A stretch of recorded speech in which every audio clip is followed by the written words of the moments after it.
Hey everyone, welcome back to my channel. Today we're going to tackle a common issue that many of you may have encountered when working with Amazon Web Services, AWS. Have you ever found yourself struggling to update your EC2 instance with a new Docker image from EC or IKEA? If so, you're not alone. This can be a frustrating problem, especially when you've made changes to your containerized application and want to deploy them as quickly as possible. In this video, we'll dive into the reasons behind this issue and provide a step-by-step guide on how to resolve it. By the end of this tutorial, you'll have a clear understanding of the concepts involved and be able to troubleshoot similar problems with ease. So why does this happen in the first place to understand the root cause of the issue? Let's break down the process of how E2 instances connect to ECS or ECR. When you create an EC2 instance, it needs to communicate with your container registry, ECSECR, and your container orchestration service, XPAT. This communication is facilitated by the Docker daemon running on your E2 instance. However, sometimes this connection can become outdated, causing your EC2 instance to use a stale version of your Docker image. This might happen if you've recently pushed an updated version of your Docker image to ECR, but haven't properly configured your ECS service to pick up these changes. One common reason for this is that the ECS service hasn't been configured to automatically update with new images from ECR. To resolve this, we need to ensure that our ECS service is set up to continuously check for updates in ECR and pull down the latest versions of our Docker image.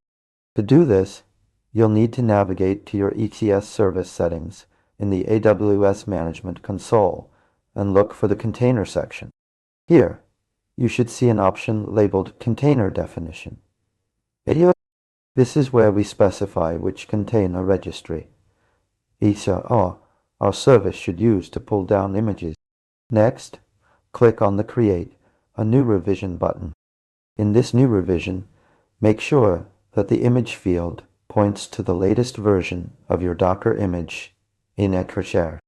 By doing this, X will automatically update your E2 instance with the newest version of your containerized application whenever it detects changes. To further reinforce these concepts, let's use an analogy to illustrate how this process works. Imagine your SC instance as a restaurant and your ECS service as the kitchen staff. The ECR is like a food delivery service that supplies the latest ingredients, your Docker images, to the restaurant. If the kitchen staff, ECS, doesn't receive updates from the delivery service, ECR will continue using old ingredients, resulting in outdated dishes being served to customers. Stale versions of your application. By configuring ECS to automatically receive updates from ECR, we ensure that our kitchen is always stocked with the freshest ingredients, serving up-to-date and delicious food, your latest containerized application. To recap the key points discussed in this video are: EC2 instances need to be properly configured to communicate with ECS and EC2. EC services should be set up to automatically update with new images from ECR share.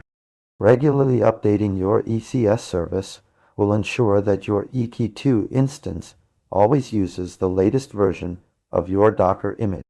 That's it for today's video. I hope this explanation has helped clarify why your E2 instance may not have been updating with new Docker images from ECX or ECR. If you have any questions, please feel free to leave them in the comments below. Don't forget to like and subscribe for more tutorials on AWS and cloud computing. In our next video, we'll explore how to troubleshoot common issues with Lambda functions.